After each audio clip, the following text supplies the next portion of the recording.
Hey, so in this video, I'm gonna show you how to switch your Instagram account back to a personal account.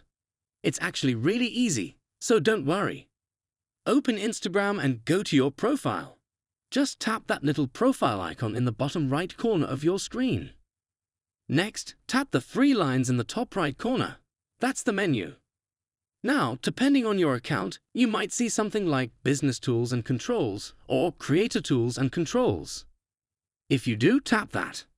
Once you're in, scroll all the way down until you see something that says Switch Account Type. Go ahead and tap it. Now you'll see the option to switch to personal account. Tap that. Instagram will ask if you're sure. Just hit Switch to Personal again to confirm, and boom, you're done. That's it. Super easy, right? If this helped you out, drop a like and maybe subscribe for more quick how-tos like this. See ya!